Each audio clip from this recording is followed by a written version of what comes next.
Hello, in today's video, I'm going to be showing you how to use a fuel pressure gauge / tester to diagnose a variety of problems on your vehicle. This tester is a good way to verify or eliminate possible fuel related problems in your automobile. Like if you have a car or a truck that takes longer than it normally would to start, if your vehicle runs rough, or if your vehicle doesn't want to start, this test is one of my go-tos. This fuel pressure gauge comes with a variety of fittings and adapters, depending on the kit you buy, some more than others. But this kit that I've had for years came with just the basic, more commonly used ones, like this one on the gauge itself, for GM vehicles that came with a Schrader valve on the fuel rail, including this other adapter that we thread onto the Schrader valve line to work on Honda vehicles that have the fitting over the fuel filter. And it'll normally come with instructions for the included adapters. While here we got an adapter for certain Ford vehicles, which also threads onto the Schrader valve adapter.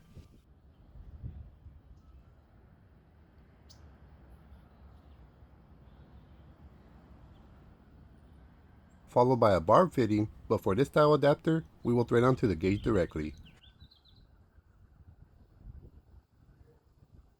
Same with this other adapter that threads onto this inline adapter that normally connects between fuel lines for a reading.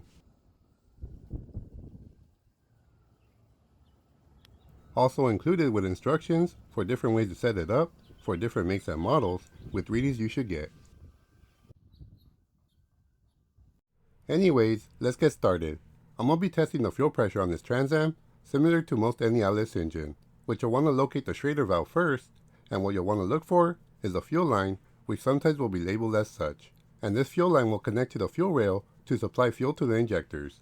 And on that rail, for certain vehicles, it'll have a Schrader valve covered by a plastic cap, like this one, which on this one sits right here up front of the fuel rail on the driver's side. And all we do is unscrew this plastic cover, exposing the Schrader valve test port.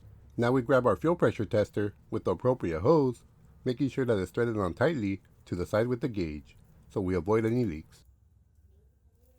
And we can now go ahead and screw it onto the Schrader valve till it's tight.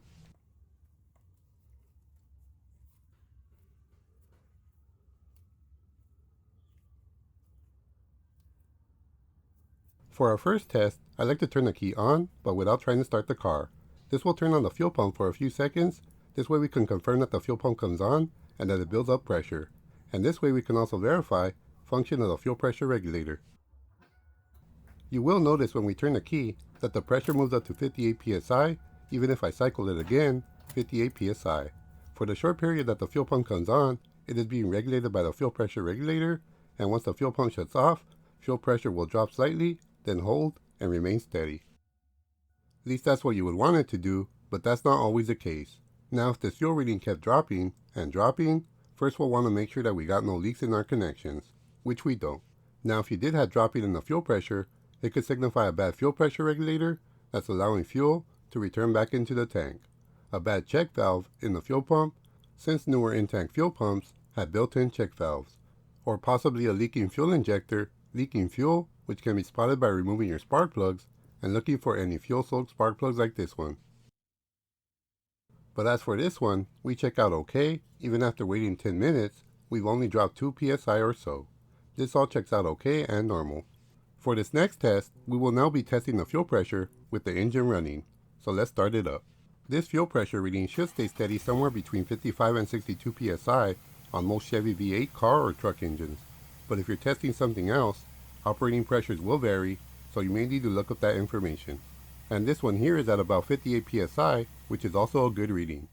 Now if you're getting readings like on this truck that drop and can't hold pressure while it's running, then your fuel pump, barring any leaks, is most likely bad and should be replaced. We'll also want to accelerate it to make sure that it still holds good pressure under load, which this one does also. So with this, we're able to confirm that our fuel pump is good, our regulator is regulating fuel as it should, and that it's also holding pressure at the rail as it should. Now to touch on a few common problems you may encounter that this test may help diagnose. If you notice that fuel pressure may be slightly lower than normal, and that the vehicle feels sluggish but still runs, like say around here 41 psi, this may help verify a problem with your fuel filter, possibly being dirty or clogging up.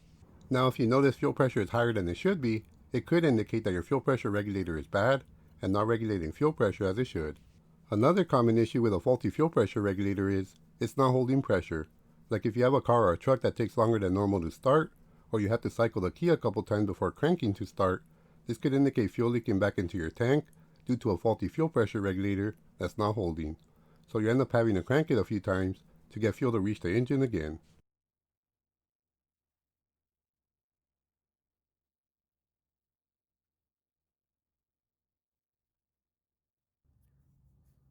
A quick visual way to check if your fuel regulator is bad, minus the obvious like this one on the right, the whole regulator was getting soaked on the outside, is to remove the vacuum line attached to it. If you notice it's got fuel on it, then it's leaking past the diaphragm and the regulator needs to be replaced. But this one here you can notice is dry and it's working as it should.